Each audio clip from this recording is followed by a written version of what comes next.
Shenandoah, Pennsylvania, a place that's welcomed immigrants for generations. And then, one night in July 2008, truly in my heart, I believe they beat him up because he was Latino. Crystal Dillman's fiancé, Luis Ramirez, was walking down this street when he came across a group of white high school football players. I heard just screaming and yelling, ethnic, F this, Mexican that, stick this, the whole 9 yards. That's what they were saying? Yes. Ramirez and the boys started fighting.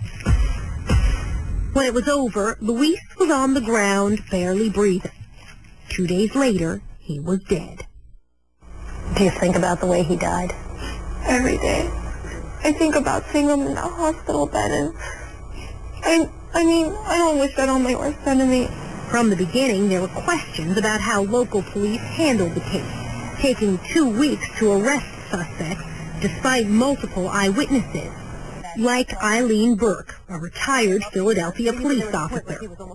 For 30 or so crime scenes that you've been involved in the 8 years you're a police officer, how does this one compare? Like a joke. More questions were raised at the April trial of the 2 young men, Brandon Pekarsky and Derek Donchak. A third defendant who took a federal plea deal testified that Shenandoah police urged the boys to get their story straight.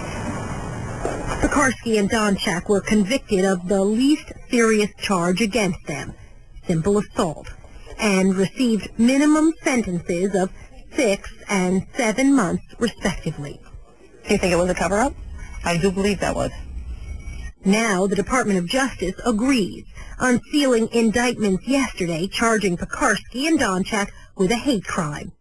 The indictment also alleges 3 Shenandoah police officers, including the police chief, conspired to obstruct justice. One, Lieutenant Bill Moyer, accused of lying to the FBI and destroying evidence. The sneakers, authorities say, the boys used to kick Ramirez to death. The officers have pled not guilty. Lawyer Gladys Limon has been at Dillman's side throughout the case. It's been very difficult for her, so this has provided some sense of relief and will provide her with a sense of peace this Christmas. Pekarsky and Donchak could have been released from state prison in just weeks. The new federal charges carry a maximum sentence of life. Soledad O'Brien, CNN, New York. And there is more. When the beating happened, one of the officers involved in the alleged cover-up was dating the mother of one of the suspects.